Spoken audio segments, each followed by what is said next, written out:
नमस्कार दोस्तों, GK study with Rakesh में आपका हार्दिक स्वागत है। दोस्तों, हम लास्ट वीडियो लेक्चर में विश्व इतिहास पढ़ रहे थे। विश्व इतिहास के तहत प्रबोधन काल के प्रमुख विचारक पढ़ रहे थे। वाल्तेर हमने पढ़ लिया था। आगे हम नेक्स्ट स्टार्ट करते हैं दोस्तों। वाल्तेर के बाद में आते हैं मोंटेस्क्यू। तो हेडिंग डाल लीजिए मोंटेस्क्यू। मोंटेस्क्यू दोस्तों, मोंटेस्क्यू का कार्यकाल देखें यानी टाइमिंग पीरियड देखें तो 18 जनवरी सन 1689 से लेकर 18 जनवरी 1689 से लेकर 10 फरवरी 1755 तक था। 10 फरवरी 1755 तक। मोंटेस्क्यू भी फ्रांस के ही निवासी हैं, तो ये बात लिखने की आवश्यकता नहीं। बार बार मैंने आपको पहले वीडियो लेक्चर में बता दिया था, जितने भी होंगे प्रबोधन काल में वो सब लगभग मोस्टली फ्रांस के होंगे। कोई अन्य होगा तो वो मैं बता दूंगा वो कहां के थे। दोस्तों, इनका जन्म स्टार लगाना, ये लाइन आज तक कभी पूछी नहीं है, भविष्य में कभी जरूर पूछी जाएगी दोस्तों। फ्रांस की क्रांति के ठीक 100 साल पहले, फ्रांस की क्रांति के ठीक 100 साल पहले, 100 साल पहले यानी इनका जन्म कब हो रहा है? 1689। फ्रांस की क्रांति कब हुई? 1789 में हुई थी दोस्तों। बस ये बात याद रखना दोस्तों, फ्रांस की क्रांति की ठीक 100 साल पहले कभी कथन एवं कांडों से 100% छपा हुआ मिलेगा, ये स्टार लगा लेना।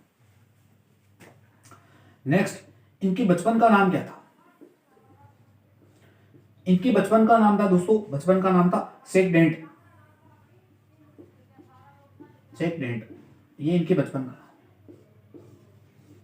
पूछा जा सकता है।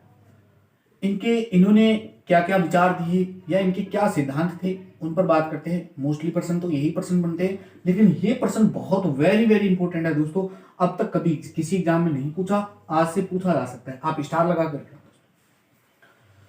तो इनका एक बहुत अच्छा विचार था दोस्तों।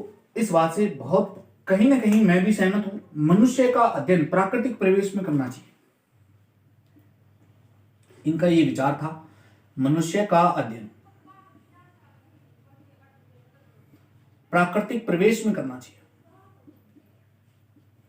प्राकृतिक परिवेश में करना चाहिए।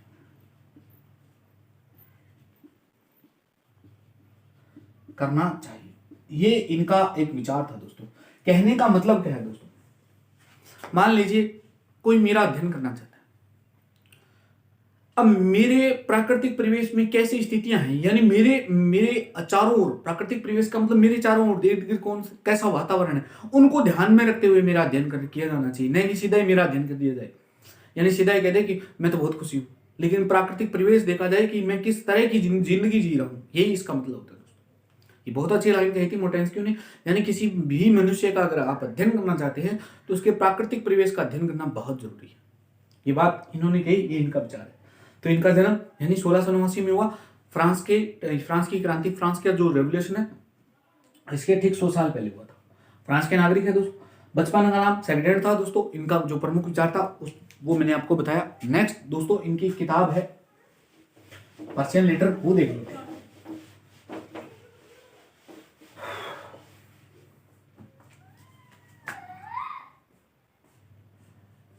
मोंटेस्क्यू पढ़ रहे थे। इनकी एक रचना है, किताब कह सकते हैं। किताब का नाम है दोस्तों पर्शियन लेटर। पर्शियन लेटर्स, ये इनकी प्रमुख रचना है दोस्तों। यानी कि इनकी किताब का नाम क्या है? तो इनकी किताब का नाम है पर्शियन लेटर। अब इस पर्शियन लेटर की क्या खास बात है वो सब हम देख लेते हैं। पर्शियन लेटर में लिखा हुआ है, ये पहली बात तो किस शैली में लिखी हुई है? तो ये व्यंग्य शैली की रचना है। व्यंग्य शैली में लिखी, और कब लिखी? 1721 में। यानी किस शैली में? तो व्यंग्य शैली में। फ्रांस के समाज में व्याप्त भ्रष्टाचार का उल्लेख है इसमें। फ्रांस के समाज में व्यापक भ्रष्टाचार का उल्लेख है इसमें। और क्या खास बात है इसकी, ईरान के 2 काल्पनिक यात्री हैं। इसमें एक कल्पना की गई है जिनमें 2 ईरान के यात्री हैं। ईरान के 2 काल्पनिक यात्री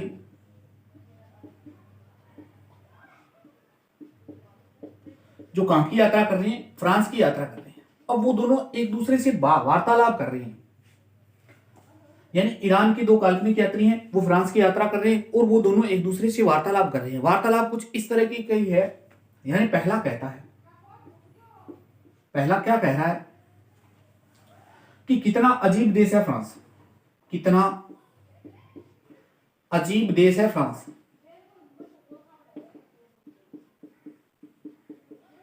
ये उसकी लाइन है, स्टेटमेंट है, कितना अजीब देश है फ्रांस, जहां 18 वर्ष का मंत्री है, जहां 18 वर्ष का मंत्री है, 18 वर्ष का मंत्री है।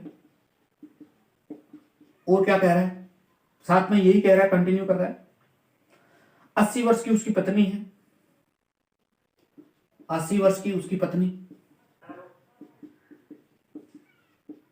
ये कह रहा है। और क्या कह रहा है, कह रहा है कि दरबारी है पर सेनाध्यक्ष नहीं है, दरबारी तो है परंतु सेनाध्यक्ष नहीं है।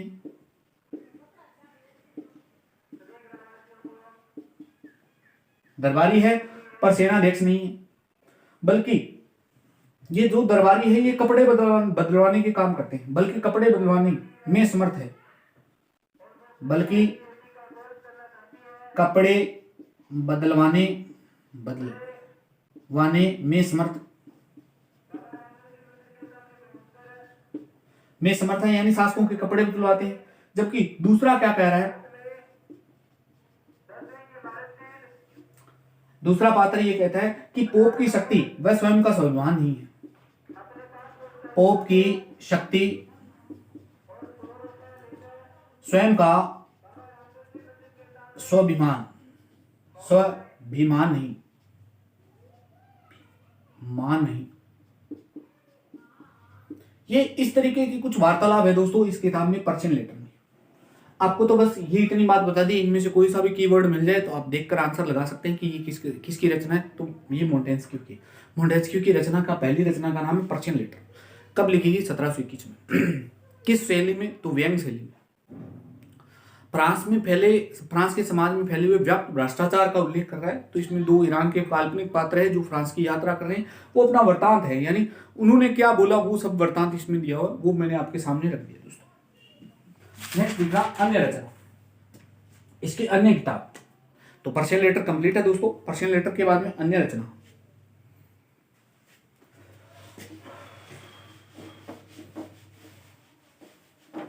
पर्शियन लेटर के बाद में अन्य किताब देख लेते हैं। और कौन कौन सी किताब है अन्य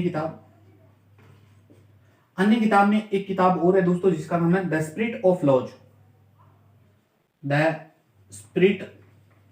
लॉज। बहुत अच्छी किताब है दोस्तों। इसी को कहते हैं कानून की आत्मा। एक सिद्धांत निकल कर आएगा और हमारे भारतीय संविधान ने ये लिया हुआ प्रावधान दोस्तों। द स्पिरिट ऑफ लॉज, यह एक विधि ग्रंथ है दोस्तों, यानी कानूनी ग्रंथ है, सीधी सी बात है, विधिक ग्रंथ। कब रचना हुई, तो 1748 में इसकी रचना हुई थी दोस्तों। निरंकुशता के विरुद्ध लोकतंत्र की बात है इसमें। निरंकुशता के विरुद्ध लोकतंत्र, या इसी को नाम दे दें भीड़तंत्र, निरंकुशता के विरुद्ध वह लोकतंत्र। एक तो ये निरंकुशता के विरुद्ध है, शब्दों पर गौर करना, एक लोकतंत्र, या इसी को कह रहे हैं ये भीड़तंत्र।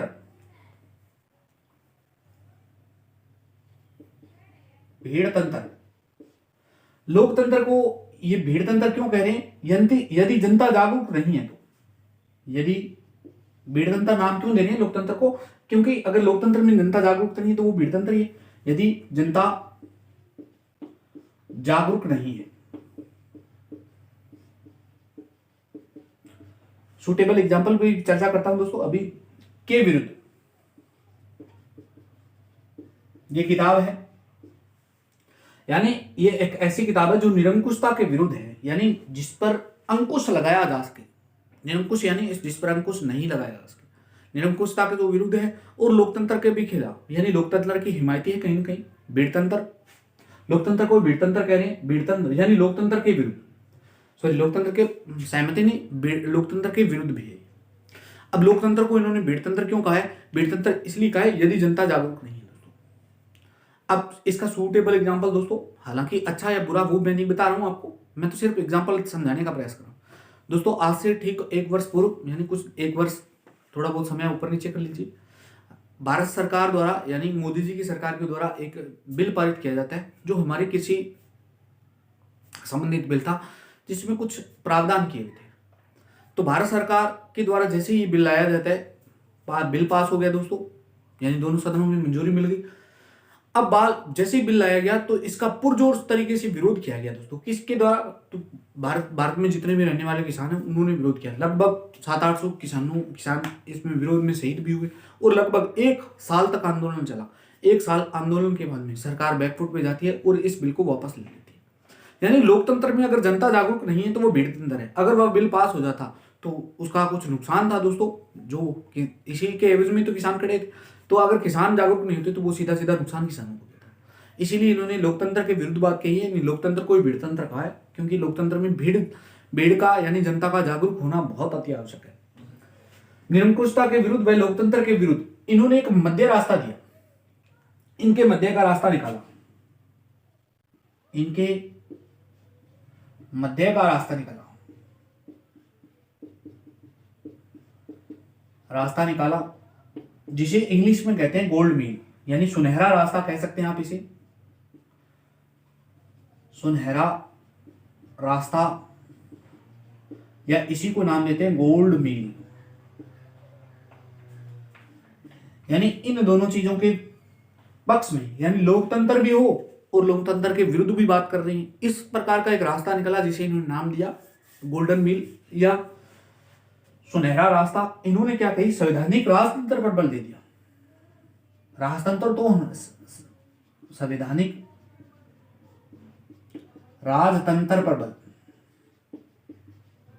और इसका सबसे सूटेबल एग्जांपल क्या है? तो दोस्तों इसका सबसे सूटेबल एग्जांपल है ब्रिटेन। यानी संविधान तो होना चाहिए लेकिन प्रजातंत्र वाला नहीं, संवैधानिक प्रजातंत्र वाला ढांचा नहीं चलेगा। इन्होंने राजतंत्र वाली बात की। संवैधानिक प्रजातंत्र या लोकतंत्र हमारे भारत में चलता है, जबकि राजतंत्र कहाँ चलता है? तो ये इंग्लैंड में चलता है दोस्तों। तो ये चीज इन्होंने गई। ब्रिटेन की संसदीय प्रणाली सर्वश्रेष्ठ है इसकी, ब्रिटेन की संसदीय प्रणाली इसका सर्वश्रेष्ठ उदाहरण है संवैधानिक राजतंत्र का। इन्होंने ये बात कही थी अपने इस किताब में, द स्पिरिट ऑफ लॉ, जिसे कानून की आत्मा कही। कानून की आत्मा एक विधि ग्रंथ है जो 1748 में लिखा गया।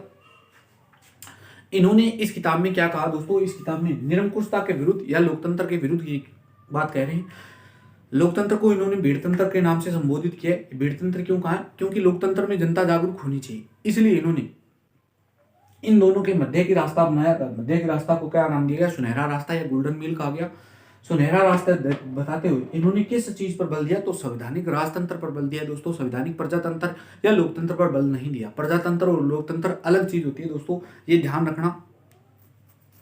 संवैधानिक राजतंत्र का सबसे सूटेबल एग्जांपल दुनिया में कहीं है तो ब्रिटेन की संसदीय प्रणाली है दोस्तों। इस चीज ये किताब है the spirit of laws. I hope यहां तक आपको क्लियर हो गया। और मोटेंस्क्यू के बारे में क्या है तो वो सब देख लेते हैं। इन्होंने यही स्टेटमेंट इसी किताब के नीचे लिख लेना दोस्तों, हालांकि किताब से जुड़ी हुई बातें। इन्होंने ये कहा कि राजतंत्र में राजा निरंकुश ना हो। राजतंत्र में, ये बहुत बड़ी बात है, स्टार लगाना दोस्तों, ये लाइन बहुत बार पूछी जाती है। राजतंत्र में राजा निरंकुश ना हो, इस हेतु शक्तियों के पृथक्करण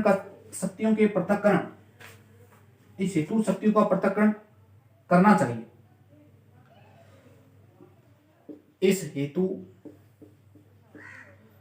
शक्तियों का पृथक्करण